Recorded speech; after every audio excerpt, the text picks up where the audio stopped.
hati bahagia.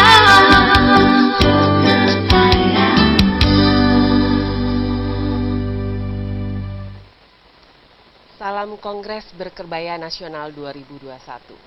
Terima kasih Bapak dan Ibu yang sudah bergabung saat ini dalam webinar mengembangkan potensi ekonomi berkebaya sebagai pendukung gerakan budaya. Dan saat ini sudah bergabung di sini ternyata cukup banyak animo dari peserta perempuan, khususnya perempuan Indonesia yang membanggakan, dan terima kasih sudah mau bergabung untuk mensukseskan Kongres Berkebaya Nasional Indonesia. Dan untuk webinar kali ini sudah hadir Ibu Fiksi, Sarjana Ekonomi, Angkutan, dan Master of Filosofi. Beliau adalah Asisten Deputi Bidang Kemitraan dan Perluasan Pasar Kementerian Koperasi dan UKM.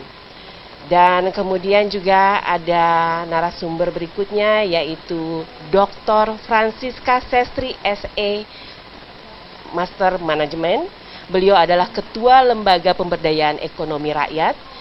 Dan tidak ketinggalan juga, sudah pasti ada senior desainer yang sangat terkenal di Indonesia dan bahkan di mata dunia. Beliau adalah Bapak Musa Widiatmojo. Dan ada juga perwakilan dari milenial dan tentunya senior desainer yang cukup membanggakan untuk Indonesia saat ini, yaitu Mbak Leni Agustin MSN. Selamat pagi, selamat berjumpa di webinar kali ini Bapak dan Ibu yang sudah menyediakan waktu untuk hadir. Dan saya lihat di sini cukup banyak animo peserta yang ingin bergabung dan bahkan sudah bergabung baik dari Indonesia maupun luar negeri. Saya akan menyapa dulu dari beberapa teman yang saat ini ada dari komunitas KBRI Washington DC USA, dan juga dari komunitas KJRI, komunitas kebaya maksud saya, dari Osaka Jepang, dan juga komunitas kebaya PCI MNU dari Hong Kong, Macau. Wah, cukup jauh juga. Dan juga dari Jerman ada diaspora. Cukup menyenangkan bahwa terlihat antusiasme yang cukup besar dari perempuan-perempuan Indonesia baik dalam negeri maupun luar negeri.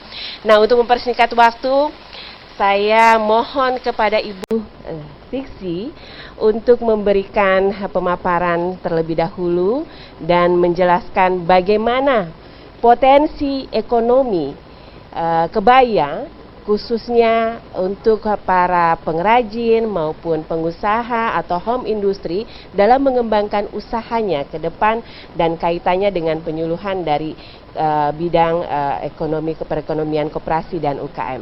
Silahkan Ibu Fiksi.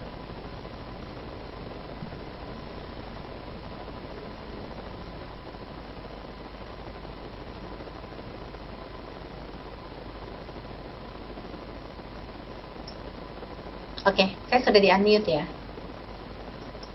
Isi. Dari Untuk memaparkan. Baik, Assalamualaikum warahmatullahi wabarakatuh. Waalaikumsalam warahmatullahi wabarakatuh. Suara ada ya? Iya. Gimana Bu melihat perkembangan berkebaya saat ini yang sudah cukup besar dan menjadi satu peluang bisnis atau peluang untuk membuka usaha dalam bidang kebaya dan turunan variannya, dan bagaimana Kementerian Koperasi dan UKM melihat hal ini untuk pengembangan selanjutnya dan membantu mempopulerkan budaya kebaya. Baik, terima kasih Ibu Moderator, Bapak Ibu sekalian, terutama yang ada di belahan utara dan mungkin ada juga di belahan selatan yang memang waktunya mungkin berbeda siang dan malam ya. Terima kasih sudah hadir dalam acara pagi ini. Kami Kementerian Koperasi dan UKM terutama merupakan pembina dari para pelaku usaha mikro, kecil, dan menengah, mendukung penuh upaya peningkatan perekonomian melalui sektor UMKM. Untuk berkebaya yang merupakan sebagian dari fashion industri, memang kita perlu mendukungnya secara total, apalagi bulan April ini Kementerian Koperasi dan UKM merupakan movement manager dari gerakan nasional bangga buatan Indonesia.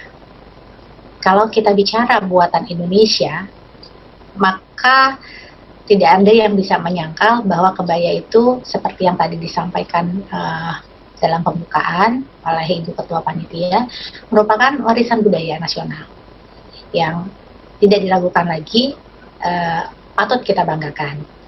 Karena industri berkebaya ini mungkin dalam kalangan milenial masih identik dengan bahasa mereka apa sih, zaman jadul gitu ya, zaman dahulu. Padahal kalau kita ingin melestarikan budaya, maka target dan pangsa pasar yang harus kita cari adalah bukan generasi yang mereka sebut-sebut generasi jadul, tapi justru mereka lah yang akan menjadi pangsa pasar utama kita, yang akan menjadi tombak terdepan untuk memperjuangkan dan mempertahankan warisan budaya kita. Bagaimana kalangan milenial ini mau mengusung beban berat tersebut? Mungkin pemecahannya ada di tangan para desainer yang mungkin bisa mencoba merancang kebaya yang merupakan warisan budaya itu menjadi sesuatu yang kekinian, applicable gitu ya, bisa dipakai oleh para generasi ini dengan nuansa bahwa oh iya ya, kita masih bisa tren, kita masih bisa eksis dengan produk warisan budaya yang memang akan menjadi kebanggaan mereka.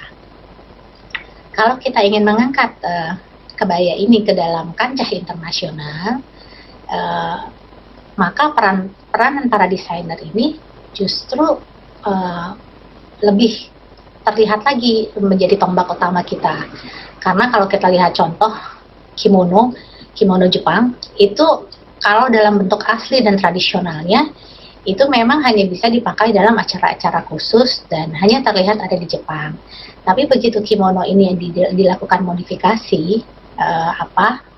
di bidang fashion, ini akan menjadi tren yang sangat menarik, yang bisa diangkat ke ajang yang jauh lebih luas daripada negara sendiri. Dan kebaya secara tradisional bukan hanya bisa dipakai oleh warga negara Indonesia, negara tetangga kita yang terdekat di kalangan ASEAN seperti Singapura, Malaysia, dan Brunei itu merupakan pangsa pasar kebaya yang sudah ready ya, sudah sangat tersedia tanpa modifikasi yang terlalu besar, terlalu ekstrim terhadap kebaya.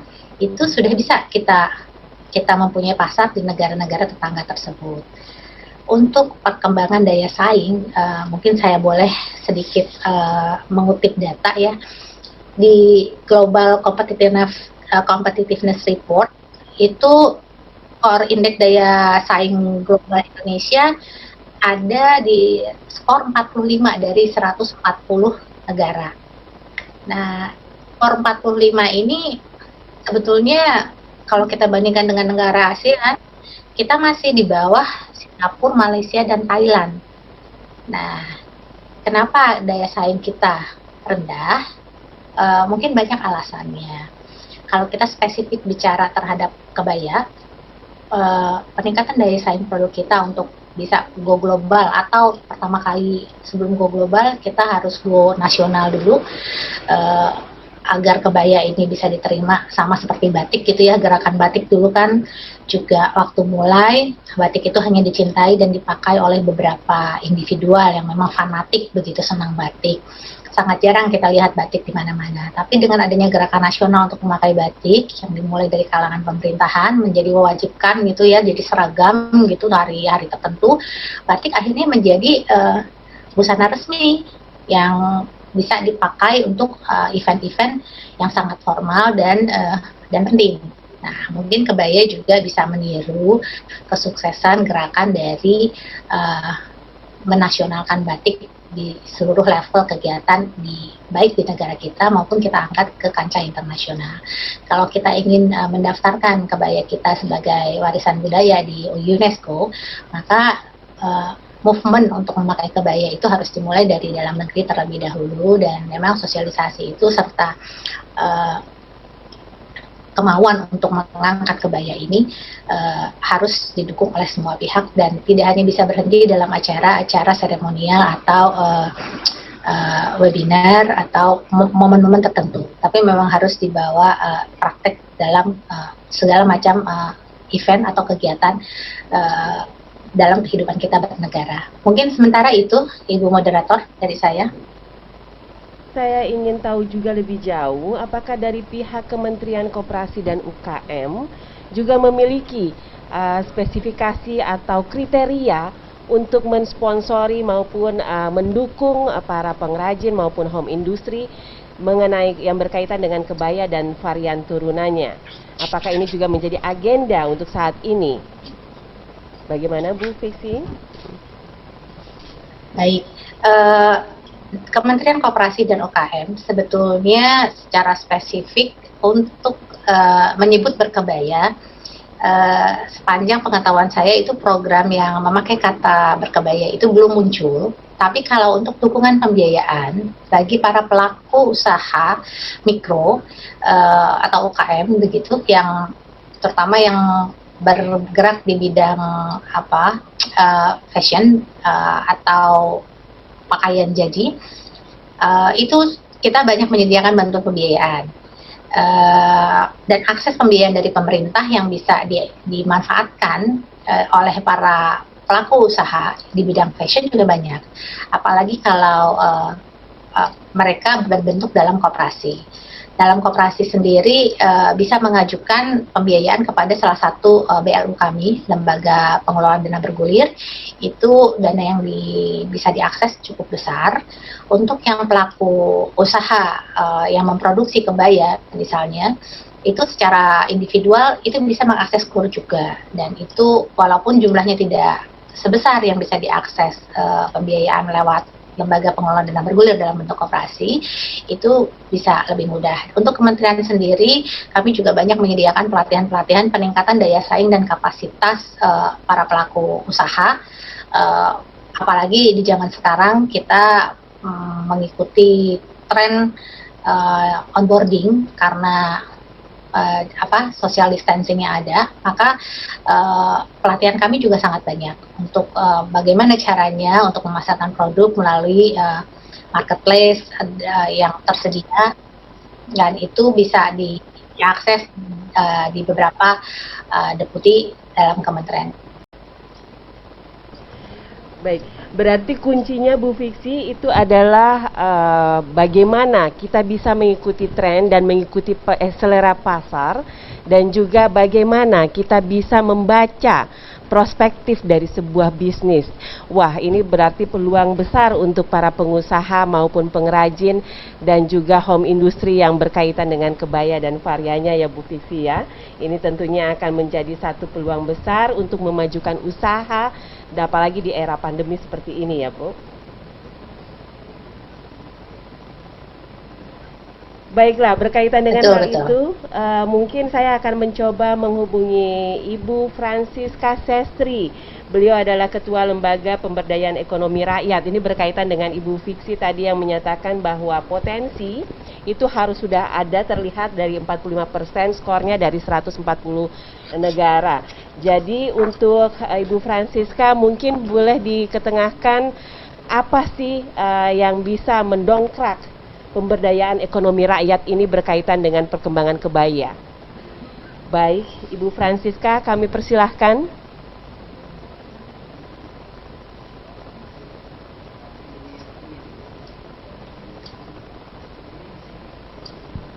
Iya, melihat perkembangan kebaya ini ternyata sangat menjanjikan, apalagi fashion sudah menjadi salah satu target untuk peluang usaha. Dan otomatis kebaya jika sudah sangat nasional dan bisa diterima oleh masyarakat, tentunya akan bisa menjadi satu peluang bisnis. Ya, Ibu Francisca, mungkin. Terima kasih waktunya, moderator yang luar biasa ya. Perkenalkan, saya dari Lembaga Pemberdayaan Ekonomi Rakyat ya, mengucapkan terima kasih kepada Ibu Lana T. Kuncoro selaku Ketua Panitia Pelaksanaan acara ini ya, yang luar biasa, juga kepada Ibu Rahmi Hidayati selaku Ketua PBI, juga kepada kementerian terkait serta para panitia dan seluruh peserta acara ini ya, Kongres Kebaya Nasional 2021 yang telah mengikuti. Kami akan mempresentasikan sedikit ya Bu ya, Mbak Moderator sedikit mengenai tantangan serta peluang daripada bisnis yang berkaitan dengan kebaya. Ya, itu sebentar. Ini kok nggak bisa jalan ya, sebentar. Sudah keluar Ibu, Sudah keluar ya. Nah, kontribusi kebaya dalam pemulihan ekonomi nasional yang tidak lain adalah untuk memasyarakatkan kebaya kita secara tidak hanya lokal tapi nasional sampai dengan ke kancah global. Tapi untuk hal ini tanpa kolaborasi dengan stakeholder ya, tanpa kolaborasi dengan pihak-pihak mulai dari pemerintah pusat tadi yang sudah dikatakan oleh Ibu Susi dari Kementerian Koperasi dan UKM ya, itu kita tidak bisa berjalan sendiri. Jadi bisa LP contohnya ya, itu sudah melakukan kolaborasi juga dengan pemerintah pusat, pemerintah daerah, dan juga stakeholder lainnya, termasuk perbankan dan juga asosiasi lainnya. Nah, sebenarnya sebelum masuk kepada peluang bisnis daripada industri fashion, saya sedikit memberikan gambaran bahwa dampak COVID yang sekarang ini terjadi itu luar biasa. Baik di tingkat global, kemudian di dunia usaha, dan juga daya beli yang turun. Ini sangat merepotkan tidak hanya Indonesia tapi seluruh dunia. Seperti contohnya ya, sekarang ini misalnya kita berbicara dari segi pertumbuhan ekonomi ya, mungkin kita bisa berbangga bahwa Indonesia masih mengalami penurunan jauh lebih bagus daripada yang lainnya. Kalau misalnya di Prancis, Meksiko itu sampai di atas 15%, kita 5,8% menurunnya. Tetapi masih kita harus mengejar seperti Cina dan Vietnam. Jangan kecil hati, ya. Jangan kecil hati karena kita masih ada industri yang tumbuh. Menurut Kadin itu masih kita bisa garap di dalamnya. Ya, pendidikan yang ada keuangannya, dengan keuangan kemudian nantinya akan merambah pada industri kebaya. Nah, ini adalah provinsi-provinsi yang terdampak. Jadi mohon maaf ya, Bali, DIY, DKI dan Banten ini memang provinsi yang terdampak daripada COVID. Tetapi pemerintah ternyata sudah memberikan solusi-solusi. Nah, ini contohnya ya, dunia usaha yang kontraksi, tetapi pemerintah sendiri telah memberikan stimulus, termasuk pertumbuhan industri tekstil, pakaian jadi, dan di dalamnya ada kebaya. Yang tadinya 2009 itu perkembangannya sangat luar biasa ya, tetapi terdampak oleh adanya COVID, terpaksa agak sedikit mengerem karena ekspornya juga akan terkendala di situ. Tetapi kita harus memberikan apresiasi sekalipun keadaan ya, pengangguran bertambah 2,67 juta orang, ini menjadi perhatian yang kebanyakan adalah perempuan. Ini menjadi perhatian daripada asosiasi perempuan atau katakanlah seperti yang saat ini, Perempuan Indonesia Maju dipimpin Ibu Lana dan Perempuan Berkebaya Indonesia yang saat ini terus akan mendorong dan membudayakan orang perempuan Indonesia menjadi atau pelaku usaha di bidang pakaian dan keturunannya. Nah, ini ya solusi pemerintah sangat bagus ya, sudah diberikan sebesar 69,5,20 triliun, itu sudah dilakukan sejak terjadinya pandemi mulai pertengahan tahun 2020 ya sampai dengan akhir tahun kemarin. Memang Pak Jokowi sempat teriak-teriak karena lambannya terutama daripada UMKM yang pada saat itu menjadi sokok atau menjadi pilarnya ekonomi di 1998, tetapi pada saat 2020 pun juga mengalami kontraksi. Dan nah, ini saya mohon para ibu-ibu yang sekarang saya golongkan dengan ibu cerdas berkebaya ini bisa mengkritisi daripada realisasi anggaran yang diberikan. Khususnya seperti UMKM ini ada sedikit perbaikan ya, atau revisi dari 120-an triliun menjadi 116,31. Realisasinya sudah 96,67%. Jadi seperti yang dikatakan Bu Susi tadi, masih ada sisa untuk membantu para UMKM perempuan untuk melakukan apa? Melakukan pengembangan khususnya di bidang kebaya dan turunannya. Nah, kemudian solusi-solusi ini memang ada dari bantuan luar negeri, kemudian ada dari hutang, dan sekarang pemerintah melalui OJK, melalui Bank Indonesia sudah memberikan dorongan kepada pemerintah untuk menarik investor asing, dalam arti duitnya yang masuk tetapi produksinya ada di Indonesia. Nah, tapi harus semuanya taat, yaitu menjalani vaksinasi dan membantu untuk pemerintah ini bisa bangkit kembali. Jadi program-program Bank Indonesia dan OJK, saya dapat titipan dari Pak Bimbo, yaitu bagaimana membuka sektor yang produktif, termasuk membudayakan tadi sektor industri, mungkin melalui nanti ya para desainer kita yang milenial, kemudian juga para perancang mode kedepannya ini bisa membuka sektor produktif. Kemudian percepatan stimulus fiskal, yaitu misalnya pembebasan pajak tertentu ya. Nanti UMKM ini harus juga mencari terobosan agar pengenaan pajak ini tidak diberlakukan selama pandemi. Kemudian peningkatan kredit. Nah, kalau misalnya Bapak Ibu sekalian yang mengurus kurs susah itu bisa melalui fintech atau financial technology ya. Kemudian stimulus moneter dan nah yang terpenting adalah digitalisasi dari UMKM ini. Apa sebetulnya itu? Nah, sekarang perempuan berkebaya ini saya mohon dan bersama-sama dengan lembaga kami itu bisa berkiprah di bidang ekonomi, tidak hanya keindahan di dalam kita berbusana, kemudian menjadi bagian daripada budaya kita, tetapi bagaimana mengembangkan peluang bisnis di bidang budaya itu dengan mengenakan kebaya kita dan turunannya. Nah, kemudian kita akan ukuran usaha kita.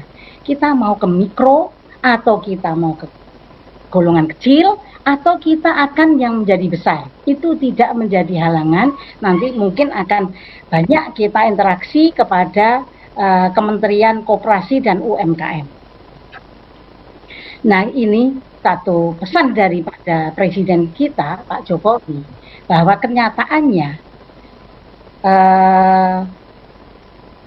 UMKM, apalagi yang usaha di dalam busana dan fashion ini masih terkendala di dalam go online.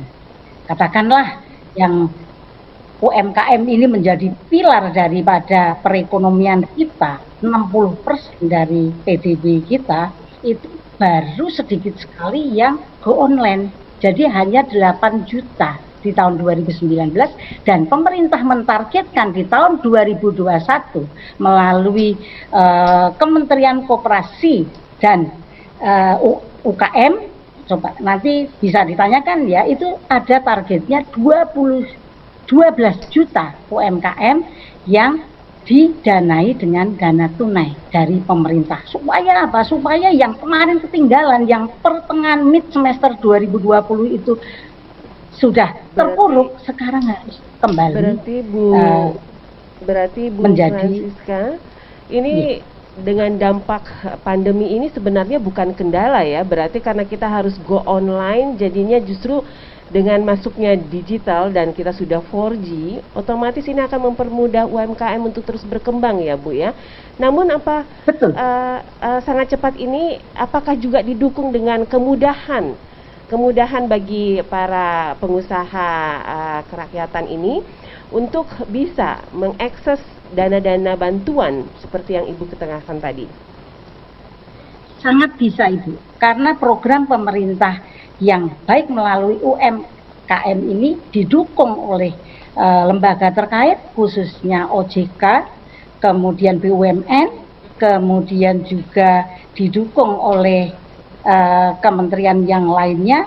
Itu sudah ada yang dikatakan bahwa UMKM yang bergerak di bidang fashion juga itu bisa mendapatkan bantuan tunai langsung sejumlah 2,4 juta yang di tahun 2021 memang agak sedikit penurunan ya di bawah itu, tetapi pemerintah sudah memberikannya. Kemudian go online, semua UMKM bisa melalui LKPP didaftarkan sehingga pemerintah pusat, pemerintah daerah bisa belanja klik langsung melalui e-katalog itu, bisa secara online melalui Bella Cinta Produk Indonesia bisa didapatkan. Dan di samping itu BUMN juga belanja melalui jejaringnya, jadi tinggal melalui nanti marketplace-nya gampang Bu. Jadi marketplace-nya itu bisa melalui Kominfo ya, itu ada misalnya Shopee, kemudian Bukalapak, kemudian Tokopedia dan lain sebagainya tanpa harus menjadi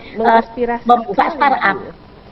Apalagi dengan kemudahan-kemudahan yang diberikan, ini sangat menginspirasi sekali, inspiring sekali Bu.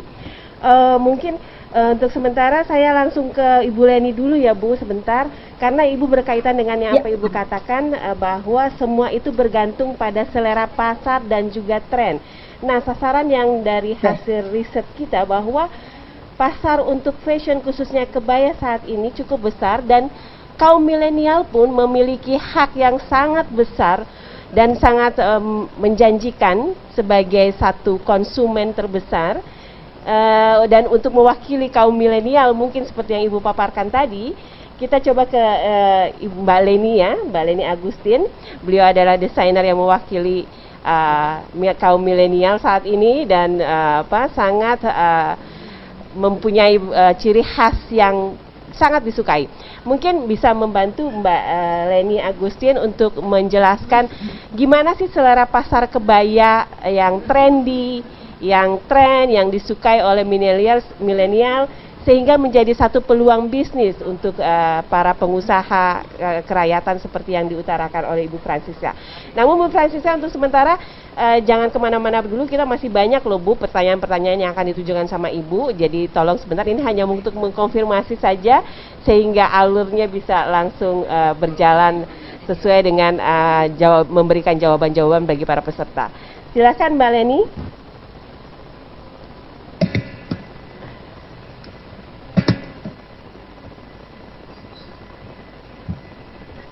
Halo, dari Assalamualaikum warahmatullahi wabarakatuh. Waalaikumsalam warahmatullahi wabarakatuh. Mbak Leni, ini Ya.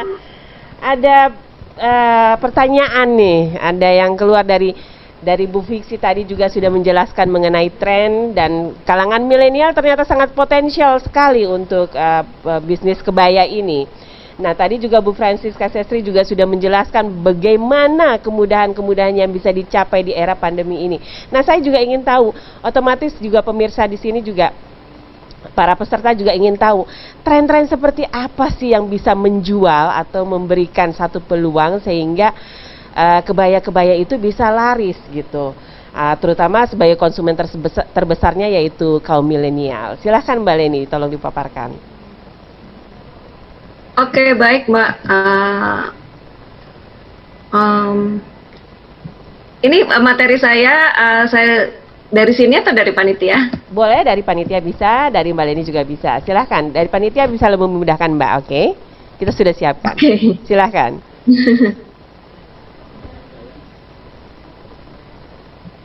Ya. Nah, di sini saya bersama teman-teman yang lain juga di komunitas Funky Kebaya itu melakukan gerakan pengembangan budaya dan ekonomi. Saya sebenarnya sudah tertarik dengan kebaya dari tahun 2001 ya.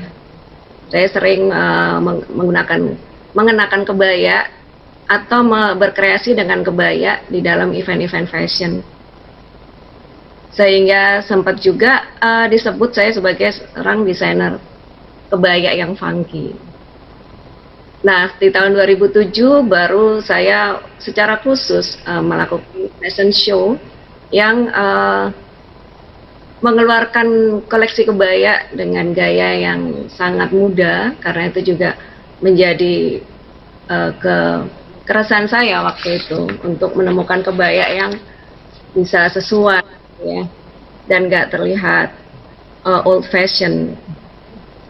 Nah, disitulah mulai saya dikenal sebagai seorang desainer kebaya yang menawarkan padu padan kebaya yang unik, yaitu dengan rok tutu, rok mini, celana panjang, legging, dan saya senang sekali sampai sekarang gaya itu bisa diadopsi oleh masyarakat. Nah, inilah tiap tahun saya juga konsisten mengeluarkan desain-desain yang terinspirasi dari kebaya, walaupun produk saya itu nggak semuanya berdesain mengacu pada kebaya, tapi ini ada beberapa yang sudah di sini ya, bisa dilihat. Wow. Saya berusaha. Saya seperti berusia 17 tahun nih melihat desain-desain funky kebayanya Mbak Leni nih. Umur saya seperti 17 tahun. Saya merasa seperti cerah kembali, belia kembali, dan funky rasanya. Tapi desainnya sangat menarik sekali nih. Boleh dilanjutkan, Mbak? Ya, jadi juga ada beberapa style yang bisa mengakomodasi gaya-gaya setiap anak muda ya. Ada yang itu gaya punk, gaya yang lebih feminin, ataupun juga ada beberapa gaya yang lebih sporty. Next ya, fashion show ya. Gambar-gambarnya beberapa. Silahkan dilanjut. Mohon di next slide. Ya, ada sebenarnya ada apa sih dengan kebaya ya? Kenapa saya juga selalu konsisten dengan kebaya ini? Karena saya merasa bahwa kebaya itu kan merupakan busana nasional dan identitas bangsa Indonesia. Seharusnya kan ini menjadi kewajiban kita semua untuk mengenal dan mencintai kebaya. Dan kebaya itu masih memiliki pangsa pasar selamanya karena selalu dibutuhkan di banyak acara seperti yang formal ya, tapi ya seperti pernikahan, wisuda, acara kenegaraan dan sebagainya. Dan itu seharusnya wanita Indonesia perlu memiliki minimal satu kebaya di dalam lemarinya gitu, atau bagian dari koleksi busana-busananya ya.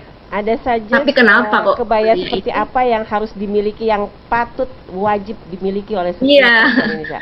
Tapi saya mau mengungkap dulu kenapa kebaya ini kok ditinggalkan, padahal kan masih ada event-event yang memerlukan kebaya dan sebagai identitas bangsa Indonesia gitu. Karena ini masalahnya ya, kebaya itu selalu disebut sebagai busana tradisional. Mungkin itu dulu yang harus kita jangan terlalu disebut-sebut sebagai busana tradisional. Juga isu-isu tentang pakem ya, itu yang akan lebih menakutkan generasi muda untuk memakai kebaya karena takut salah gitu.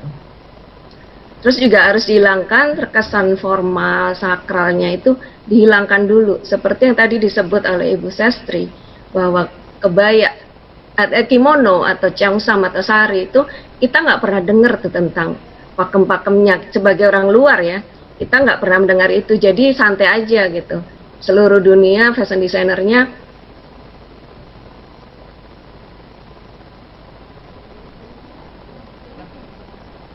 wow, ternyata memang pakem-pakem kebaya ini merupakan satu kendala ya. Baik, untuk mengkonfirmasi kembali bagaimana pakem dan juga sebenarnya kebaya yang modern itu seperti apa, pastinya Mas Musa Widiatmodjo pasti punya jawabannya. Karena beliau sangat senior dalam pakar kebaya dan sangat mengetahui detail-detailnya. Mungkin Mas Musa boleh bergabung untuk memaparkan kembali dan menjelaskan hal-hal yang berkaitan dengan pakem-pakem kebaya ini, dan bagaimana sepatutnya perempuan Indonesia wajib memiliki kebaya yang seperti apa.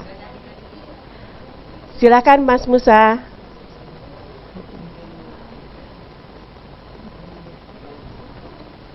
Ya, bicara soal kebaya ini semakin menarik ya. Ya, Mas Musa, terima kasih. Apa kabar? Baik. Gimana kabarnya? Ya, Mas Musa, kita dari tadi sudah berbicara, pastinya Mas Musa sudah mengikuti tentang pemaparan dari Ibu Fiksi dan juga Ibu Francisca Sestri dan juga jadi Mbak Lani Agustin. Nah, kita tadi bicara soal tren. Dan kita tadi bicara soal bagaimana pakem itu justru menjadi kendala. Nah, untuk tren dan juga untuk memiliki nilai jual, value dari sebuah kebaya. Nah, mungkin Mas Musa bisa menjelaskan bagaimana sih seharusnya kebaya itu yang baik untuk kita, dan bagaimana kita mengartikan atau mengimplementasikan kebaya yang harus kita kenakan. Mungkin ada aturan-aturan yang harus kita perhatikan, atau mungkin boleh tabrak aja. Nah, ini seperti apa, Mas? Baik, selamat pagi semuanya Bapak-Bapak, Ibu-Ibu sekalian. Salam damai sejahtera dari saya, dan puji syukur kepada Tuhan Yang Maha Kuasa bahwa hari ini kita diberikan kesempatan untuk melaksanakan Kongres Berkebaya Wanita Indonesia. Nah, sebetulnya selama saya mempelajari kebaya itu sebetulnya tidak semudah atau sesederhana yang dipikirkan oleh kita semua, ya. Jadi tidak bisa dianggap sepele, hanya selembar baju, hanya selembar blus, kebaya dan kain panjang. Nah, mungkin secara singkatnya adalah kalau kita sebagai desainer, perancang, kita melihat kebaya itu dari dua aspek. Satu, aspek artistik atau seninya, keindahannya. Mungkin saya nggak akan bahas itu di sini, tetapi aspek kedua adalah aspek yang sangat penting, yaitu peranan kebaya dalam kapasitas sebagai apa. Nah, ini sangat penting karena kalau peranan kebaya itu sebagai identitas bangsa, nah kita harus menjaga tata krama atau peraturan-peraturan yang berhubungan dengan identitas bangsa tersebut itu sebagai apa. Jadi kebaya itu bukan tidak bisa berevolusi, bukan tidak bisa bergaya milenial. Bisa, asalkan konsepnya jelas bahwa kebaya ini sedang berperan sebagai busana apa. Kalau dia berperan sebagai busana adat, ya tentunya itu ada pakem. Ya, pakem itu sebetulnya bisa dipelajari, bisa dicari informasi, bisa ditanya kepada katakanlah tetua adat, orang-orang yang mengerti adat, perias pengantin dan lain sebagainya. Tapi kembali lagi, kebaya itu kalau kita konteks sebagai baju atau busana daerah berbeda lagi. Nah, yang lebih berbeda lagi antara busana adat adalah kebaya apabila berfungsi sebagai busana nasional. Nah, itu tentu punya peraturan berbeda lagi. Lalu bagaimana dengan kebaya yang berhubungan dengan sangat artistik misalnya? Bisa saja, karena misalnya kalau kebaya itu dipakai oleh seorang penyanyi untuk nyanyi, konser, dan jadi peranan kebaya itu bukan sebagai busana adat, bukan sebagai busana nasional, tetapi sebagai kostum daripada penunjang penampilan. Sama halnya dengan busana kebaya-kebaya yang bergaya milenial. Nah, itu yang mungkin digarap oleh sahabat saya Leni Agustin. Itu adalah kebaya yang lebih dikatakan kebaya gaya hidup milenial, karakter milenial, fashion milenial. Itu sah-sah saja. Mau dipakein celana pendek, mau pakai sendal jepit, mau sepatu boots, boleh. Karena di situ peranan kebaya sebagai produk untuk gaya hidup milenial. Tetapi kalau kita misalnya mendapatkan undangan resmi dengan tulisan busana nasional, tentu kita nggak bisa memakai kebaya itu dengan versi milenial, tetapi harus mengikuti versi daripada busana nasional. Apalagi kalau kita misalnya upacara adat, kan tidak mungkin kita misalnya melakukan prosesi upacara adat misalnya dengan adat Jogja. Tapi busana yang kita pakai adalah baju kurung. Dan satu lagi yang tadi saya sempat lihat video klip, saya agak sedikit mengoreksi sedikit bahwa bapak-bapak, ibu-ibu, kalau kita mengucapkan itu tidak ada istilah kebaya kurung. Nah, yang ada adalah kebaya dan baju kurung. Jadi sekali lagi, baju kurung itu adalah busana atasan yang dipakai untuk rumpun Melayu atau Sumatera. Jadi kurang lebih seperti itu tuh Mbak, kalau kita bicara tentang fungsi daripada kebaya. Jadi kebaya itu bisa berfungsi kemana-mana aja, tergantung kebutuhannya, sama aja. Seperti kalau saya pada saat saya berolahraga pakai bajunya berbeda, tapi pada saat saya ke acara resmi bajunya juga berbeda. Itu adalah fungsi dari baju yang saya pakai. Demikian juga dengan kebaya. Kebaya itu juga ada pasangan-pasangannya. Nah, kembali lagi itu memang menjadi satu PR kita bersama untuk lebih mensosialisasikan. Jadi kita juga harus perlu berhati-hati di dalam memakai kata-kata kebaya sebagai busana nasional, kebaya sebagai busana daerah, dan kebaya sebagai busana adat. Dan kebaya ala milenial, kebaya ala modernisasi, boleh-boleh saja. Mungkin itu secara singkat yang saya bisa jelaskan, Mbak. Gitu. Iya.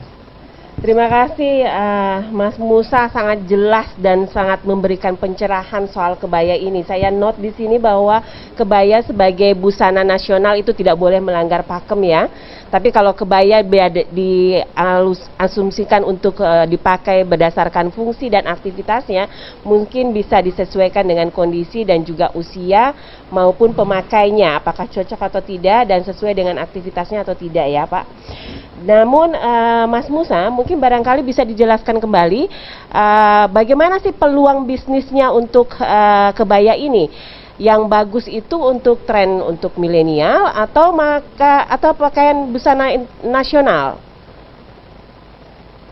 Jadi begini, Mbak, kalau kita berbicara bisnis gitu ya, itu adalah sebetulnya transaksi. Ya, transaksi. Kembali lagi, kalau kita berbicara transaksi, ada dua bagian yang sangat berperan.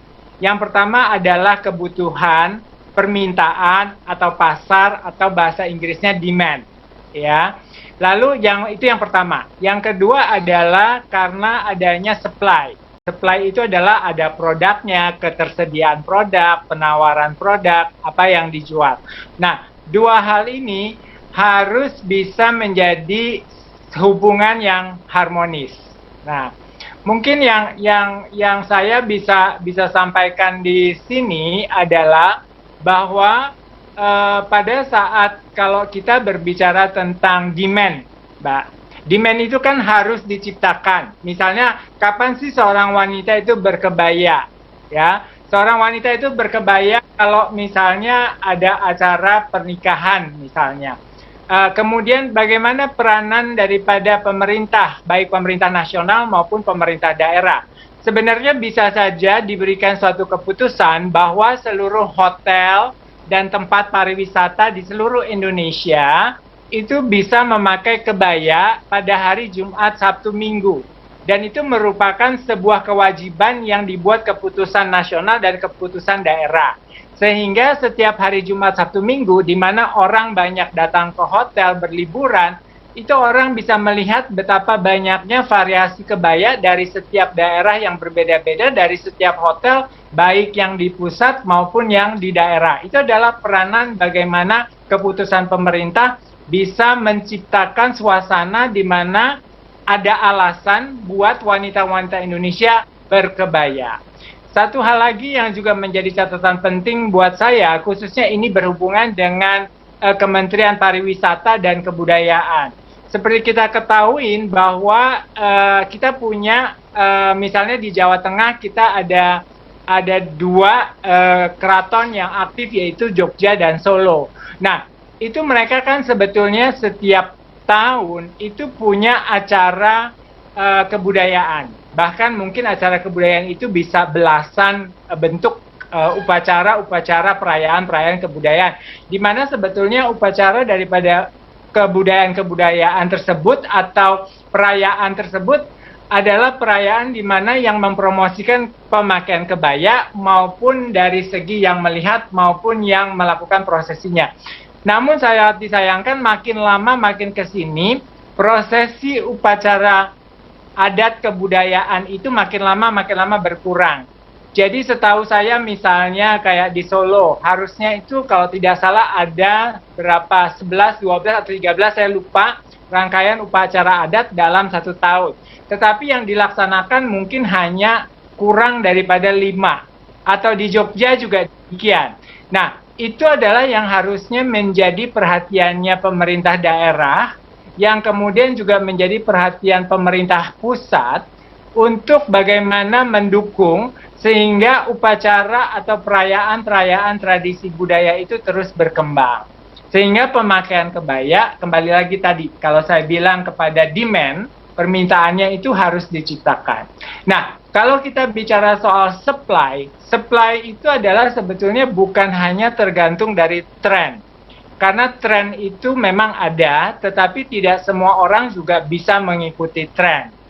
Tapi yang harus diperhatikan adalah sebetulnya kalau kita berjualan sebuah produk, intinya adalah produk yang kita jual adalah produk yang baru. Jadi apa yang baru, gaya apa yang baru, warna apa yang baru, motif apa yang baru. Nah, itu sebetulnya yang kurang. Sekali lagi memberikan catatan buat saya adalah kurang diedukasi kepada para pengrajin kita atau para UMKM kita. Terlebih lagi saya melihat sekitar 3 tahun belakangan ini, pemerintah lebih senang fokus kepada bagaimana mengajarkan teknologi, digitalisasi, berjualan secara online, itu memang betul dibutuhkan. Tetapi pada intinya bukankah yang lebih penting produknya yang kita jual? Dan menurut saya ini mungkin dalam forum ini juga saya sangat berharap sekali agar Kementerian Koperasi UMKM dan Smesco khususnya bisa mengambil peranan yang cukup besar bagaimana memberikan pelatihan yang sifatnya menciptakan pola pikir kreativitas dari seorang pengrajin menjadi seorang desainer atau menjadi seorang seniman. Nah, itu adalah menjadi kepedulian saya juga adalah bagaimana saya bisa lebih banyak mengajarkan berbagi ilmu kepada masyarakat pengrajin kita. Sebenarnya mereka jago membuat, tetapi mereka tidak punya teori atau tidak memahami proses desain dari pengembangan produk. Jadi kalau dilihat bahwa potensi masih ada, selalu ada, cuma adalah kembali lagi bagaimana kita menciptakan demand, pasar, kegiatan, alasan untuk wanita-wanita Indonesia berkebaya, dan bagaimana kita juga harus mengajarkan para UMKM, para pengrajin-pengrajin kita untuk bisa membuat produk yang selalu fresh, yang selalu baru. Karena yang butuh baru desain, yang butuh baru warna, itu bukan hanya milenial, tetapi juga orang yang sudah dewasa, yang matang, mau apapun istilahnya, semua butuh penawaran produk-produk yang kreatif. Kembali lagi, saya menghimbau agar supaya pemerintah mulai dan benar-benar serius menggarap arti kata kreativitas di dalam industri UMKM, ya, karena itu adalah kunci utamanya, gitu. Ya, dari Mas Musa yang sangat bernas dan sangat menginspirasi kita semua. Ternyata banyak langkah yang bisa ditempuh untuk mengembangkan kebaya, khususnya buat perempuan Indonesia. Dan ini juga sekaligus pertanyaan untuk Ibu Feksi dari Mas Musa nih. Bagaimana menanggapinya Ibu Feksi tentang suatu momen yang harus dibentuk, demand yang pasar dan harus dibentuk, diciptakan dengan agenda-agenda tahunan? Apakah Kementerian Koperasi sudah bisa dan UMKM sudah bisa menyiapkan landasan untuk ini ataupun menerapkan bekerjasama dengan Kementerian Pariwisata pastinya, dan juga bagaimana memberikan penyuluhan dan pendidikan edukasi kepada UMKM Apakah Ibu Fiksi bisa menjelaskan dan memberikan satu jawaban tentang pertanyaan yang dilontarkan oleh Mas Musa ini? Silahkan Ibu Fiksi.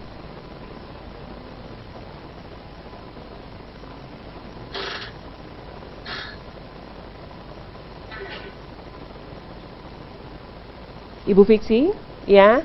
Bagaimana Ibu bisa menanggapi pertanyaan dari Mas Musa ini yang sangat bernas sekali, bahwa ternyata pasar itu bisa diciptakan dengan berbagai cara, dengan membuat agenda tahunan, kemudian bekerja sama dengan kementerian-kementerian yang terkait seperti pariwisata, perdagangan, dan industri, dan juga memberikan penyuluhan-penyuluhan untuk UMKM. Apakah ada target untuk tahun-tahun sekarang, apalagi di era pandemi seperti ini, untuk membangkitkan kembali semangat untuk berbisnis untuk UMKM? Gimana Ibu Fiksi? Baik, terima kasih Ibu Moderator dan Pak Musa tadi juga materi yang disampaikan. Memang betul, kalau kita ingin mengangkat atau membuat suatu gerakan, hal tersebut tidak bisa hanya dilakukan oleh satu atau dua kelompok saja. Gerakan budaya nasional, bagaimana mengangkat agar kebaya itu bisa diterima dan dipakai begitu oleh masyarakat dan kalangan yang lebih luas, harus didukung oleh berbagai pihak, bukan hanya kementerian dan lembaga saja, tapi juga oleh pemerintah daerah. Seperti yang tadi disampaikan oleh Pak Musa, bahwa di Jawa Tengah dan Jawa Barat itu sebetulnya kalau yang pakem yang dipakai adalah kebaya nasional, busana nasional, maka memang harus dipakai di acara-acara tertentu dan prosesi yang tadi disampaikan, misalnya di keraton seperti itu. Nah, Pak Musa memang menyayangkan kenapa acara-acara tersebut semakin berkurang setiap tahunnya. Ini mungkin ada garis linier ini, kenapa prosesi itu berkurang. Ini link saya tidak baik ya? Cukup kami dengar Bu, bagus. Silahkan dilanjutkan. Cukup terdengar. Saya izin matikan video ya Bu, karena saya di sini link. Oke, baik Bu, saya alihkan dulu ke Mbak Leni ya, tadi sempat terputus, mungkin Mbak Leni juga ingin menjelaskan tentang budaya berkebaya dalam komunitas milenial ya. Silahkan Mbak Leni untuk meneruskan tadi yang terputus barangkali. Ya, Mbak Leni silahkan dilanjutkan pemaparannya yang sempat terputus tadi. Oke, terima kasih banyak atas waktunya. Saya akan coba share materi saya lagi. Jadi bukan saya, mana tadi, udah susah banget ya, lagi jelek sekali nih. Ya, nggak apa-apa, silakan. Di sini cukup jelas kok Mbak Leni, kami mendengarkan. Cukup jelas ya. Cukup jelas. Sudah keluar materi saya belum? Sudah. Tinggal yang mana tolong Oke. disebutkan. Oke.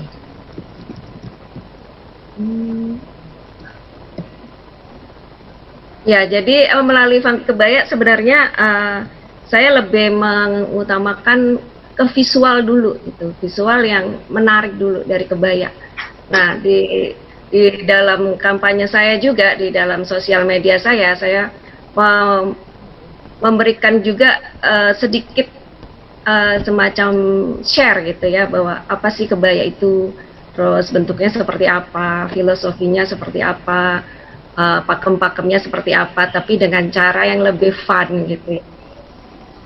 Jadi bukan berarti saya menentang pakem, tidak, karena dari desain-desain saya juga sebagian besar, minimal 70%, saya akan tetap mempertahankan bentuk kebayanya, tapi pengembangan desainnya adalah dari 30%-nya itu, dan dari bentuk-bentuk bahan dan sebagainya yang saya pakai yang lebih kekinian gitu.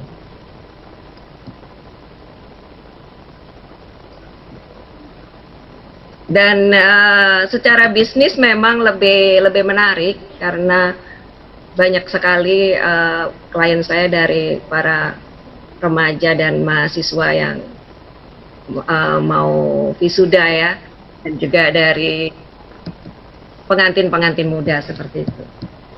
Dan saya, halo, Ya, dilanjutkan kembali. Ya. Ini ada model-model baru. ah, Ini seperti kalau di Jepang seperti apa? Harajuku ya? ya, Iya.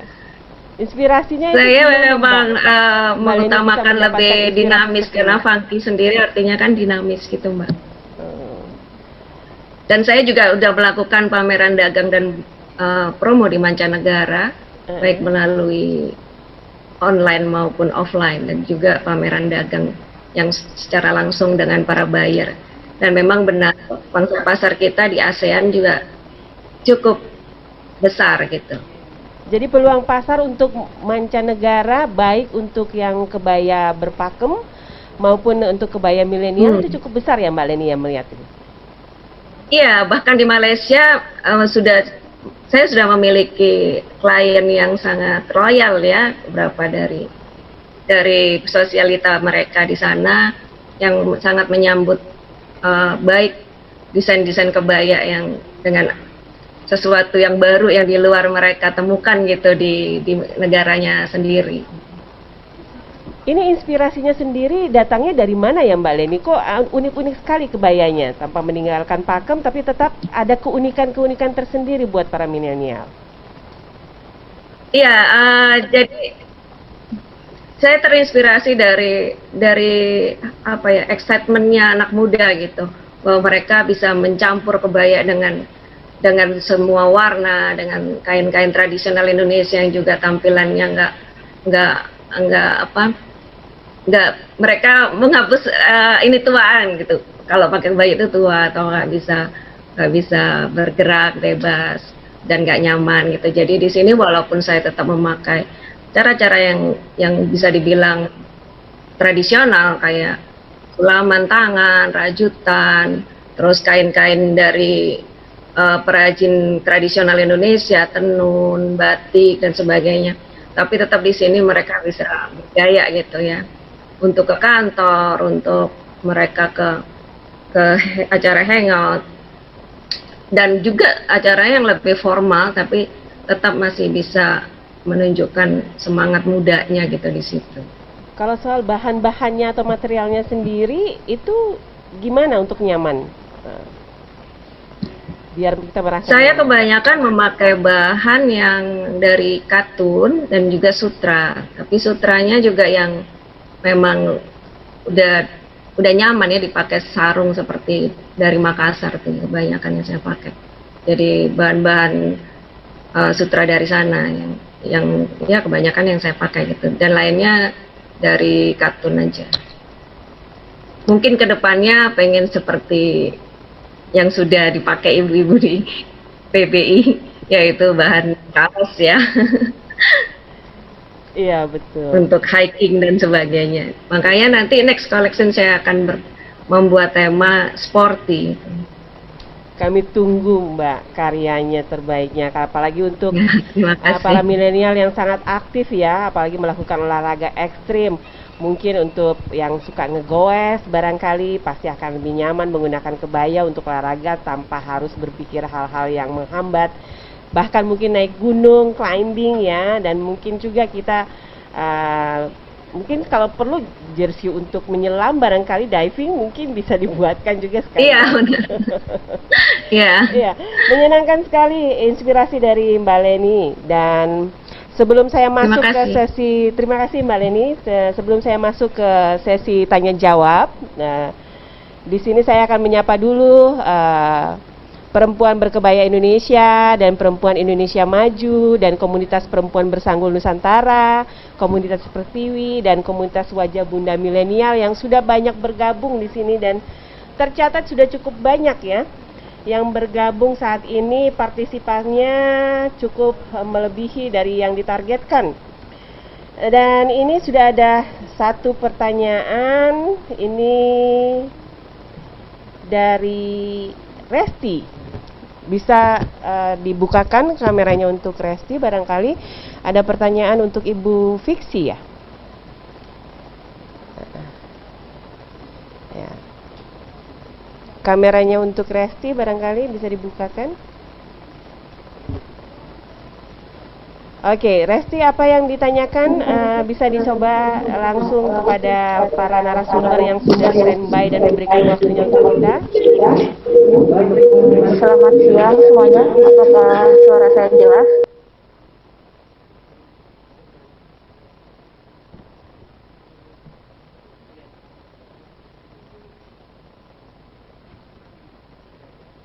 Halo, ya, Resti silahkan.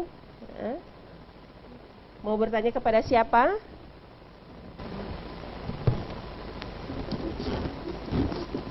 Halo, apakah Ya. suara saya bisa didengarkan?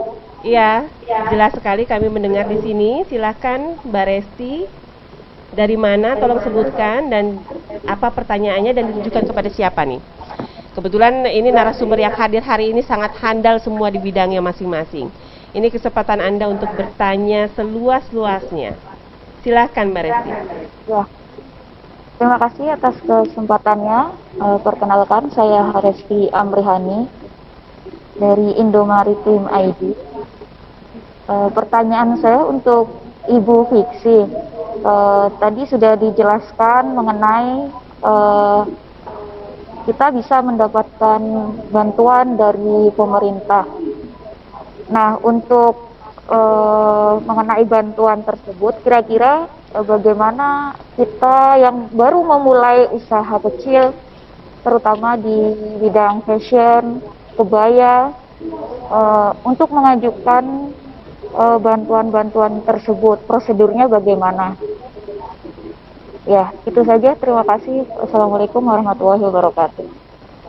Baik, terima kasih Mbak Resti. Sekarang kita langsung ke Ibu Fiksi ya. Ibu Fiksi, ada pertanyaan.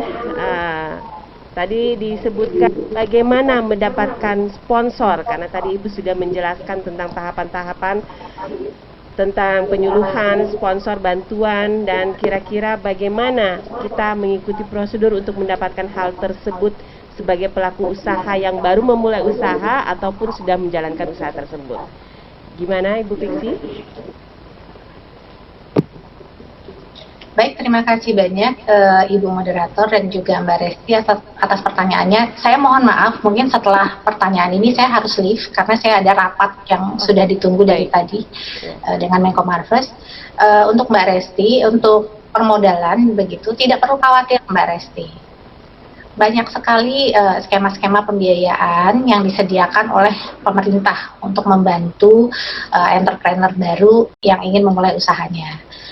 Bantuan pemerintah itu subsidi bunga kur. Itu jadi kalau Pak Resti mengajukan pembiayaan ke bank-bank yang menjadi penyalur kur, itu subsidi bunganya itu dibayarkan oleh pemerintah. Sehingga bunga yang Mbak Resti bayar di BRI misalnya, kalau mengajukan ke BRI atau ke BNI, itu sangat rendah, bisa sampai sekitar 3% atau malah sekarang mungkin tergantung pinjamannya berapa, itu bisa 0%.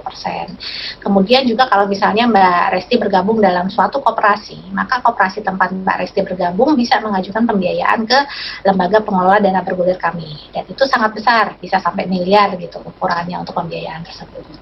Untuk kementerian sendiri, tadi sempat disinggung oleh Ibu Francisca, untuk tahun 2020 kami punya namanya yang Bampres, itu kami melaksanakan yang bantuannya 2,4 juta, itu tahun lalu. Tapi untuk tahun sekarang itu memang lebih kecil ya, separuh itu jumlahnya. Itu juga bisa diakses di yang menyalurkan sekarang Deputi Usaha Mikro, itu bisa mendaftar itu kalau saya tidak salah lewat dinas nanti untuk mendapatkan bantuan. Ini hibah bentuknya, jadi bantuan pemerintah, tidak untuk dikembalikan, jadi bukan pinjaman. Jadi Mbak Resti dan teman-teman yang lain itu bisa mengakses sendiri kira-kira modal yang diperlukan untuk melakukan usahanya itu berapa, dan bisa melihat sumber-sumber pembiayaan yang ingin didekati yang mana. Ada juga fintech seperti yang mungkin lebih fleksibel ya. Fintech itu mereka sebetulnya tidak memerlukan jaminan karena mereka akan melihat track record penjualan Mbak Resti seperti apa, dan itu bisa dijadikan sebagai modal dasar untuk mengajukan pinjaman. Mungkin itu sementara. Ibu Moderator, ibu-ibu, bapak-bapak sekalian, saya mohon maaf bisa mengikuti sampai akhir, tapi saya sudah melihat semangatnya, kira-kira kita semua sama ya, sepakat untuk mendukung bagaimana kebaya ini bisa menjadi gerakan nasional, dan kalau memang bisa didaftarkan di UNESCO begitu sebagai warisan budaya. Harapan saya, walaupun ini Kongres Nasional hanya dilaksanakan 2 hari, tapi bisa menghasilkan suatu gebrakan yang bermanfaat untuk kebaya nasional kita. Mohon izin, mohon pamit tidak bisa ikut sampai akhir.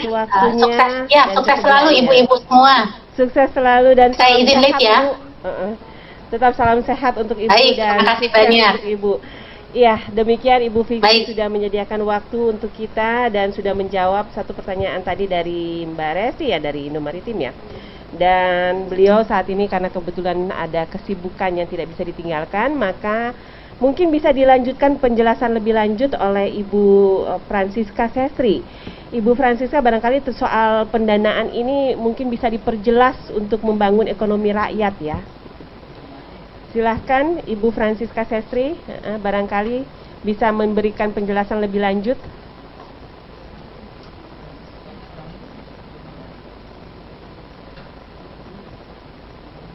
Baiklah, yang saya catat di sini Mbak Resti bahwa soal kemitraan maupun sponsor dari pihak Kementerian Koperasi dan UKM itu sudah jelas ada yang pastinya, namun ada prosedur-prosedur dan kriteria dan tahapan-tahapan yang harus diikuti. Dan mungkin untuk lebih lanjut nanti Mbak bisa coba langsung menghubungi pihak Kementerian Koperasi dan UKM untuk meminta data-data ataupun cara-cara maupun bagaimana mendapatkan sponsor dan juga bantuan untuk mengembangkan usaha Mbak. Demikian, terima kasih Mbak Resti. Dan ini ada pertanyaan dari Diah Wahyu untuk Mbak Leni. Mbak Leni, bagaimana kalau kita membutuhkan panduan-panduan untuk mengelola sebuah batik?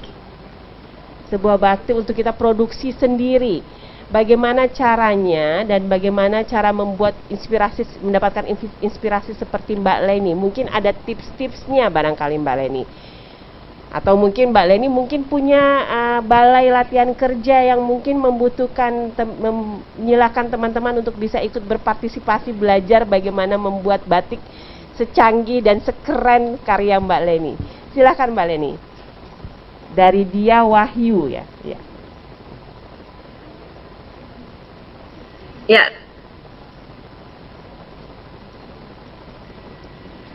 Ya, terima kasih Mbak Dia atas pertanyaannya. Memang saya juga sering melakukan pelatihan ke perajin-perajin di daerah untuk pengembangan motif dan teknis, baik itu tenun maupun teknik batik ya. Kalau mau bekerja sama, silahkan. Saya sudah memberikan nomor telepon saya di chat. Dan kalau untuk berkreasi, biasanya saya terinspirasi dengan apa yang terjadi di saat ini atau di isu-isu yang sedang berkembang di masyarakat, atau apa aja yang kita lihat di daerah kita sendiri, ada apa, itulah yang motif-motifnya yang atau warna-warnanya yang akan saya masukkan di dalam desain-desain batik. Juga warna-warna ngikutin, kebetulan saya juga ada di tim untuk Indonesia Trend Forecasting. Jadi warna-warna biasanya saya selaraskan dengan tren yang akan datang gitu. Tren itu bisa dilihat di websitenya Indonesian Trend Forecasting untuk bagi semua orang secara umum bebas. Jadi yang untuk tahun 2022 bisa dilihat sekarang juga, kalau teman-teman yang perajin tekstil tradisional bisa melihat trennya di sana juga gitu. 4 workshop yang bisa dengan kata dikunjungi Mbak dan Mas barangkali untuk sampai para peminat ataupun para milenial yang ingin belajar baik membuat batik atau sebagai konsumen gitu barangkali. Mungkin Mbak Leni punya workshop yang bisa mereka ikuti untuk mereka belajar. Iya, untuk saat ini saya belum ada kelas online ya. Biasanya saya ngelatih langsung offline karena langsung praktek ya. Tapi kalau misalnya yang berminat banyak, saya dengan senang hati membuka kelas untuk itu. Dan kalau untuk menjadi inspirasi saja bisa dilihat di di Instagram saya atau di Instagram Funky Kebaya. Di sana padu padannya, desainnya, silahkan aja kalau untuk dijadikan inspirasi. Saya sangat terbuka untuk itu. Wow, sudah sangat terbuka, berarti teman-teman para peserta ini jangan malu-malu lagi, silahkan bisa menghubungi Mbak Leni langsung ataupun belajar langsung dari beliau. Beliau sudah pakarnya nih untuk kebaya milenial. Dan untuk Ibu Sestri ternyata sudah bergabung kembali, mungkin kami masih membutuhkan jawaban soal bagaimana mendapatkan sponsor ataupun bantuan untuk mengembangkan usaha. Ibu Sestri. Terima kasih Mbak Dewi. Iya, Saya ada akan pertanyaan Bu sedikit, Sestri ya. mengenai mendapatkan sponsor ya dan mendapatkan bantuan. Ini bagaimana caranya ya yang mudah dan juga bisa terjangkau dan juga bisa membantu pengembangan mereka. Baik, saya teruskan sedikit ya slide-nya untuk yang gambar tadi ya. Belum Silakan, Bu. muncul sebentar. Sebentar nih kok susah. Sebentar. Masih belum bisa. Nah, jadi sebetulnya di dalam slide kami ini juga, nah ini adalah bantuannya sebetulnya dari Pemda ya, Mbak Dewi dan para ibu-ibu cerdas berkebaya ini, bahwa LPER kami yang ada di Banyuwangi itu sudah bekerjasama dengan Batik Trusmi yang diberikan fasilitas oleh Pemda Banyuwangi. Nah, kebetulan sekarang istrinya Pak Aswaranas menjadi Bupati Banyuwangi, sehingga membentuk Keranjang Bali itu adalah bagaimana serangkaian daripada produk-produk UMKM termasuk kebaya, termasuk turunannya kainnya, udinnya, dan lain sebagainya itu di dalam satu keranjang nanti tujuannya untuk ekspor. Jadi sebetulnya ini adalah kolaborasi antar dunia usaha, tetapi difasilitasi oleh Kementerian Perdagangan dan Kementerian Perindustrian setempat dan UMKM-nya. Kebetulan memang Banyuwangi ini adalah atraktif sekali. Seperti membangun Pusaka Wangi yang nantinya orang ngopi di jantung kota tetapi berpakaian dengan kirap misalnya budayanya di sana.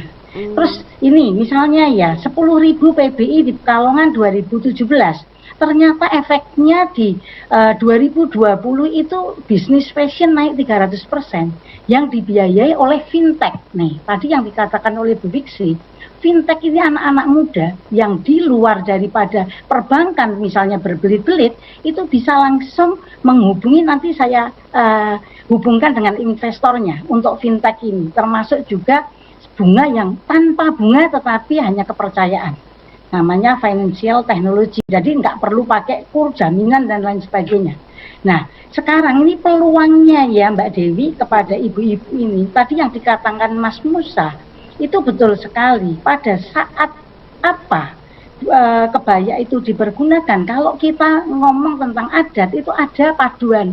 Nah, seperti di SMK Kupang, SMP 10 Yogyakarta, mungkin juga SMA atau SMP di Jawa Tengah, itu semua memakai pakaian adat masing-masing, dan ini merupakan suatu kesempatan bagi perempuan berkebaya di seluruh Nusantara harus bisa mendorong, kalau tidak bisa berbisnis seperti menjadi desainernya Mbak Leni tadi, paling tidak memberikan dorongan kepada pelaku usaha UMKM untuk berbisnis berikut turunannya, misalnya sarungnya, misalnya kainnya, misalnya perhiasan yang dipakai pernak-perniknya, stylishnya dan lain sebagainya, kerudungnya seperti apa, disesuaikan dengan seleranya, itu sangat luar biasa potensinya. Jadi ini terima kasih juga Menteri Kebudayaan ya, Menteri Pendidikan dan Kebudayaan yang sudah beberapa tahun lalu itu mencanangkan setiap Jumat harus memakai pakaian daerah. Nah, ini kita sedikit lagi kita bisa mencontoh seperti perempuan-perempuan luar biasa seperti ini. Jadi Ibu Megawati mungkin kalau di istana pakai seperti ini, tetapi kalau ke adat Palembang beda lagi. Tetapi semua masih berorientasi pada kebaya.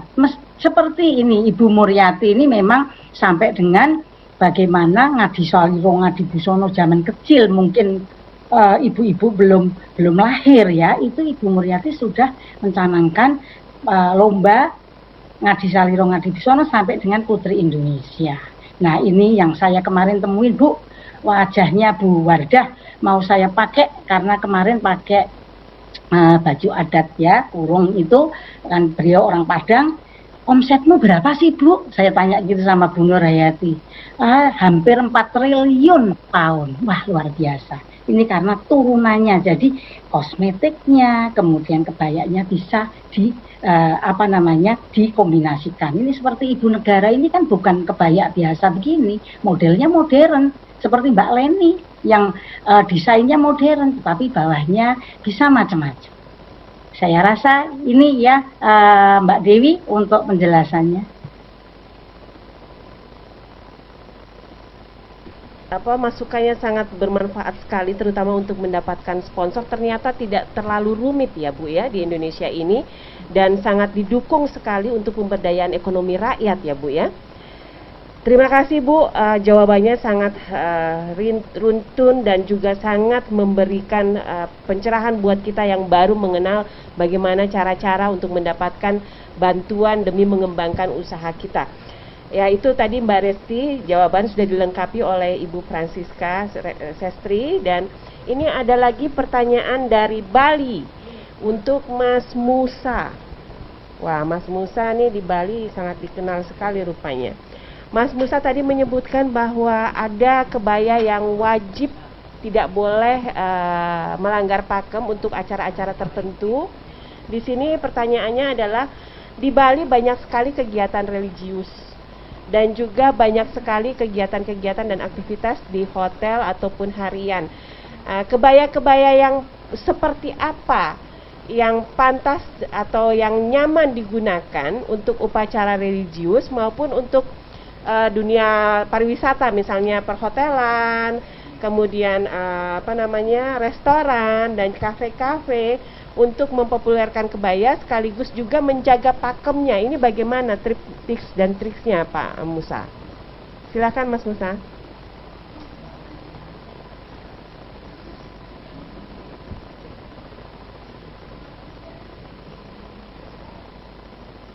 Halo Mas Musa, dari Ayu dari Bali menanyakan bahwa kebaya di Bali banyak sekali acara-acara religius dan juga hampir setiap hari menggunakan kebaya jika bekerja di hotel, kafe maupun restoran. Nah, kebaya-kebaya seperti apa yang pas untuk digunakan pada saat keagamaan maupun juga untuk beraktivitas atau bekerja di kantor maupun di hotel-hotel ataupun kafe. Ini gimana Mas Musa? Adakah aturan main untuk kebaya yang digunakan sehari-hari dan kebaya untuk religius?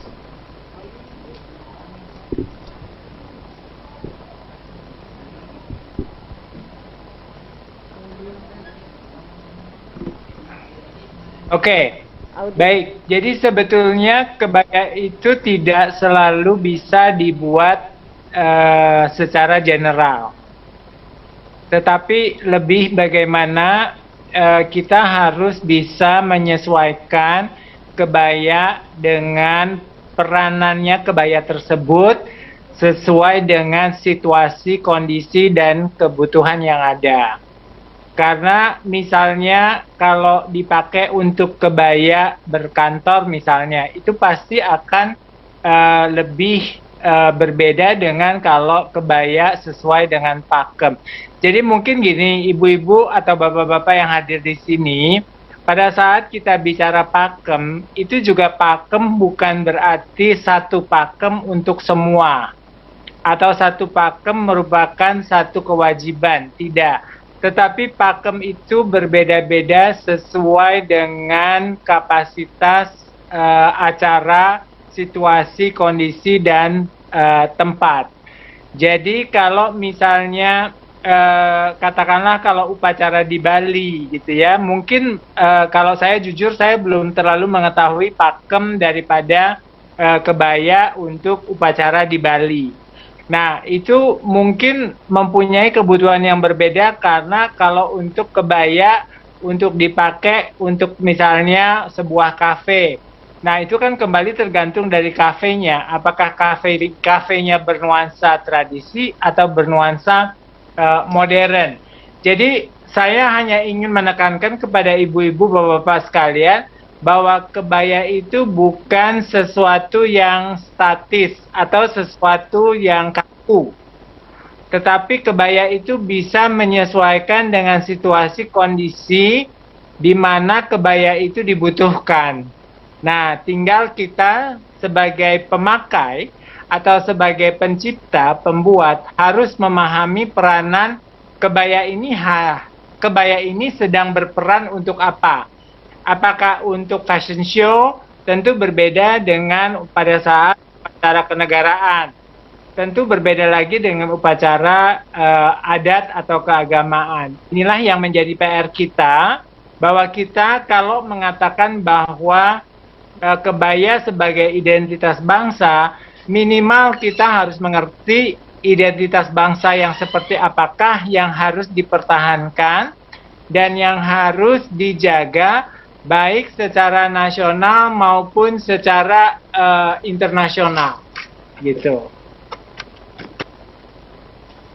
Bali, Mas Musa, yang harus dijaga pada saat upacara keagamaan maupun perkawinan barangkali yang harus diperhatikan biar agak berbeda dengan keseharian kebaya yang digunakan untuk aktivitas sehari-hari. Kalau itu terus terang kembali jujur saya juga harus mendalami dulu mengenai pakem-pakem yang ada. Tetapi biasanya kalau kita membedakan adalah kita juga tidak bisa mencampur misalnya kebaya yang kita pakai untuk sehari-hari dengan kebaya yang kita pakai untuk upacara atau kebaya yang kita pakai untuk misalnya mengunjungi sebuah perkawinan adat gitu. Tapi mungkin yang membedakan adalah biasanya yang satu yang jelas yang pasti membedakan adalah kain panjang yang dipakai itu pasti berbeda. Kemudian bahan daripada kebaya itu sendiri berbeda maupun warna dan detail serta dekorasi. Serta juga tata rias rambut, wajah, dan juga sepatu. Itu juga turut membedakan antara satu kebutuhan yang resmi dengan tidak resmi, sesuatu yang kebutuhan adat atau bukan adat, gitu.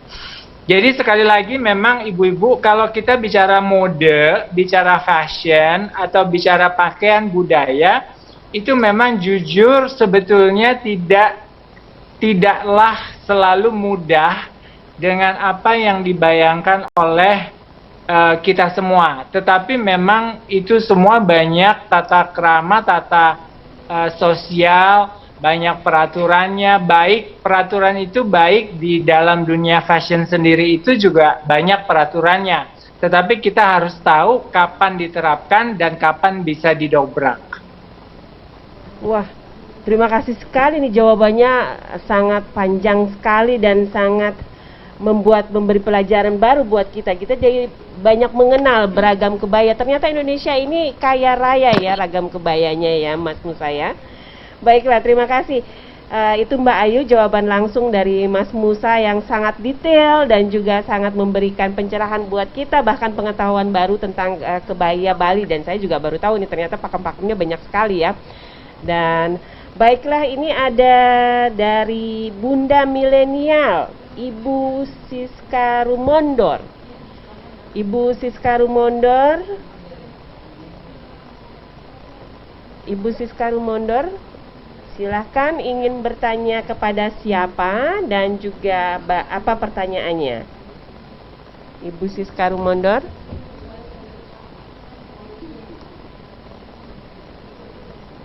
Halo Ibu Siska. Halo Ibu Siska Rumondor, ya. Iya, saya Ibu mau bertanya pagi. tentang Terima apa, kasih. Bu? Terima kasih sudah bergabung ya, Bu ya. Waduh, lagi di jalan tetap juga semangat ya, Bu ya, ikut webinar ya walaupun di jalan ya. Hati-hati Bu, berhenti dulu Bu nyupirnya Bu ya. Ya, lagi berhenti. Oke, pertanyaan saya agak prioritas sebetulnya. Saya senang sekali ada event ini gitu. Memang kerinduan kami di Bunda Milenial itu memang kami selalu berkebaya di setiap kegiatan apapun.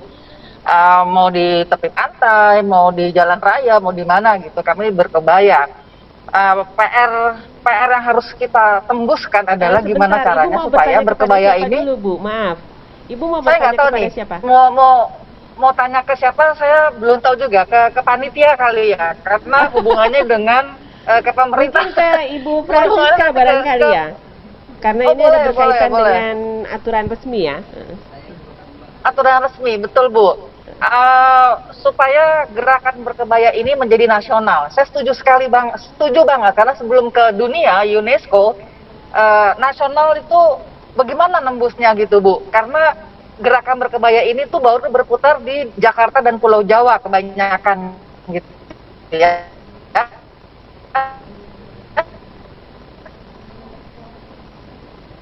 Ada beberapa daerah yang sudah ada juga ada di hari tertentu memakai. Nah, bagaimana supaya bisa semangat ini tuh menjadi nasional gitu. Jadi dari pemerintah pusat kemudian ke pemerintah daerahnya. Jadi seperti hari batik gitu ya. Hari batik sudah sangat-sangat sukses. Sekarang hari berkebaya, bagaimana kita coba supaya kita bisa menggolkan niat baik kita supaya tidak putus di generasi yang kita sekarang ini. Itu aja pertanyaan saya. Terima kasih. Oh, baiklah, berarti ini pertanyaan ditujukan kepada Mas Musa dan juga Ibu Francisca Sestri nih kayaknya. Soalnya tadi yang menyinggung mengenai Hari Berkebaya Nasional dan bagaimana memotivasi untuk mempromosikan kebaya sebagai busana nasional dan bisa digunakan sebagai hari nasional. Itu yang menyinggung adalah Mas Musa dan juga Ibu Sestri. Ya, baik, Ibu Sestri dulu barangkali ya. Ibu Sestri silahkan menanggapi barangkali. Ibu Sestri. Ibu Sestri di sini Ibu Siska Rumondor menanyakan bagaimana cara agar Pemda dan pemerintah pusat bisa mengeluarkan aturan resmi seperti Hari Batik. Jadi ada Hari Berkebaya Nasional. Nah, bagaimana caranya untuk memotivasi atau memberikan masukan kepada pemerintah daerah maupun pemerintah pusat untuk bisa menjadikan ada satu hari yang betul-betul bisa menjadi Hari Berkebaya Nasional sehingga paling tidak dalam 1 tahun minimal seorang perempuan Indonesia wajib menggunakan batik. Dan batik seperti apa yang digunakan? Itu barangkali ya. Bu Sestri, bagaimana? Saya akan menjawab ya Mbak Dewi. Jadi tadi saya katakan bahwa di awal presentasi saya itu ada kolaborasi antara beberapa lembaga. Jadi Perempuan Berkebaya Indonesia itu bisa berkolaborasi dengan kami ya, dengan juga Perempuan Indonesia Maju, itu bisa membentuk suatu aliansi, kemudian menyuarakan kepada Kementerian Peranan Perempuan. Dan peranan perempuan nanti itu ada ke komisi, saya nggak hafal ya, komisi 5 atau berapa ke DPR. Pengalaman kami ketika menjadi asosiasi, ketika saya masih bekerja di Mustika Ratu ya, dengan aliansi 9 asosiasi industri ini, gerakan seperti itu bisa diapresiasi dan keluar perpesnya, sehingga tidak akan sulit bagi Perempuan Berkebaya Indonesia melakukan kolaborasi dengan seluruh lembaga yang mendukung gerakan kebaya nasional untuk menjadi salah satu atau nanti misalnya menjadi Hari Kebaya Nasional. Itu saya rasa tidak sulit apabila kita memiliki kemauan dan kemampuan secara nyata bersama-sama ya, itu dengan DPR dan juga pemerintah. Kalau misalnya di pemerintahnya sulit, itu nanti DPR akan memberikan fasilitas dan kemudian ada RDPO. Demikian Mbak Dewi. Dan juga wartawan atau media partnernya untuk komunikasi ini sangat-sangat menjadi tulang punggung di dalam menyuarakan terutama di era digital ini. Jadi saya juga pesan sama Mbak Dewi untuk Waduh. seluruh media yang pro dengan kebudayaan kita, yaitu akan menasionalkan kebaya ini, itu juga ikut mendorong. Terima kasih. Iya, Bu Sen.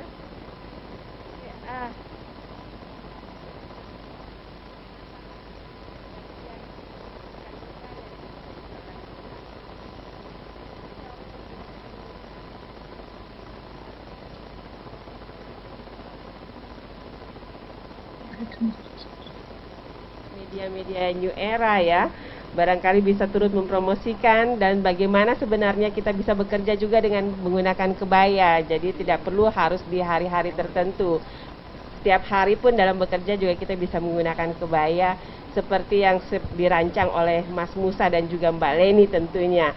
Dan mungkin Mas Musa bisa menambahkan pertanyaan dari Ibu Siska Rumondor ini, bagaimana caranya atau seperti apa sih batik yang seharusnya kita pakai jika pada sewaktu-waktu ditentukan hari berkebaya nasional. Adakah ciri-ciri batik yang kebaya yang memiliki kriteria tertentu yang bisa digunakan pada hari berkebaya nasional? Karena kita lihat selama ini batik juga begitu, tapi ternyata banyak juga yang menggunakan batik printing dan cap, semuanya bukan batik tulis. Nah, sekarang bagaimana dengan kebaya jika ditetapkan sebagai hari berkebaya nasional? Adakah kriteria-kriteria tertentu yang wajib dipatuhi untuk menggunakan sebuah kebaya? Mas Musa, silahkan.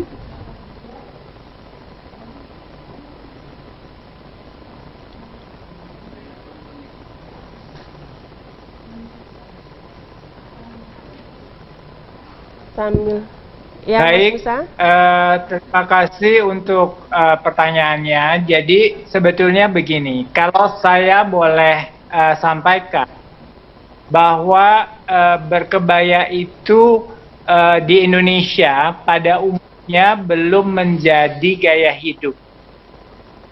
Nah, kalau kita mengatakan bahwa kebaya itu adalah identitas bangsa atau identitas nasional, berarti itu harusnya berkebaya itu sudah secara otomatis menjadi gaya hidup para wanita di Indonesia dengan berbagai macam status usia, status umur, status budaya, atau status sosial dan lain sebagainya.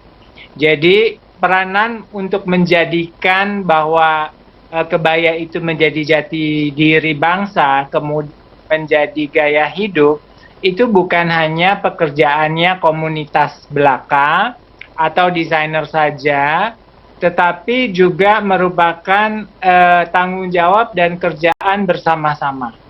Dan hal ini tidak bisa dianggap sebagai hal yang sifatnya insidental. Jadi maksudnya kalau kita lagi hari Kartini, kita baru sibuk-sibuk bicara tentang kebaya. Kalau kita bikin kongres, baru sibuk-sibuk bicara tentang kebaya. Tetapi kita harusnya sudah ada satu kelompok atau satu lembaga yang mungkin juga ditugaskan oleh pemerintah untuk bisa menjadi motor pengawas dan motor penggerak terhadap menjadikan kebaya itu sebagai gaya hidup sehingga bisa menjadi identitas nasional kita, gitu. Nah, kalau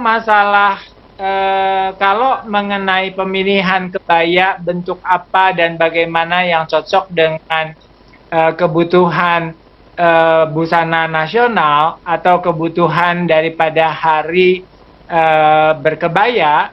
Nah, ini yang saya katakan bahwa katakanlah kita menentukan hari Selasa itu hari berkebaya nasional, gitu ya.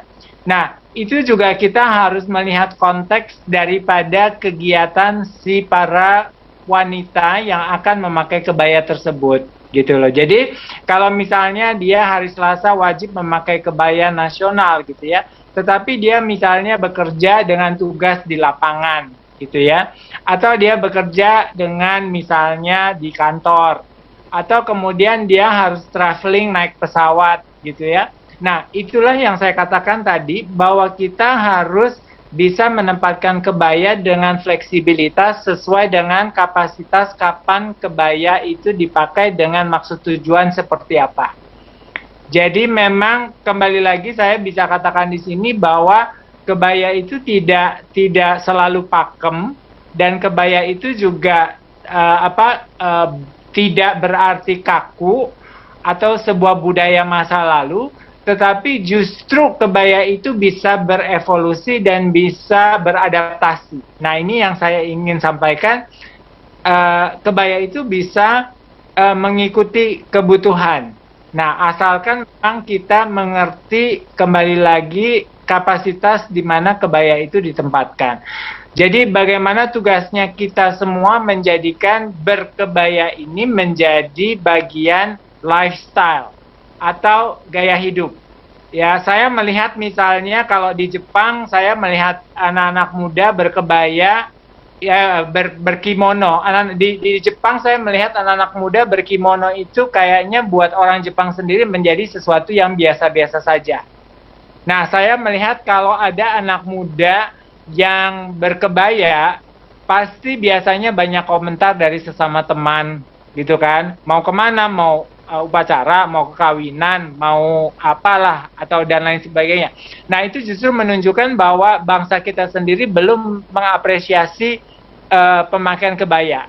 Karena seharusnya jangan memberikan gambaran kalau ada anak muda yang berkebaya sesuai dengan pakem, kita ketemu dia di sebuah mall, pusat perbelanjaan atau berjalan, lalu kita berpikir menjadi menjadi bentuk ajang untuk kita istilahnya pertanyakan atau kita bully gitu ya. Justru itu yang menjadi harusnya kita menyemangati mereka-mereka yang memang berkebaya, tetapi kita tidak istilahnya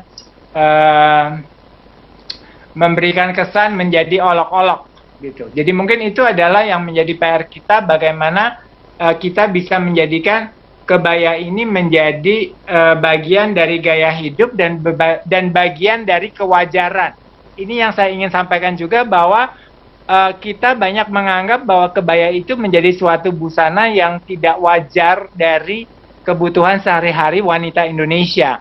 Padahal kalau zaman dulu saya seingat saya bahwa nenek-nenek saya juga banyak yang berkain dan berkebaya. Dan itu menjadi sesuatu yang wajar di eranya mereka. Nah, jadi kalau kita harusnya tinggal melanjutkan, cuma kita harus bisa merevisi dan beradaptasikan kebaya itu sendiri.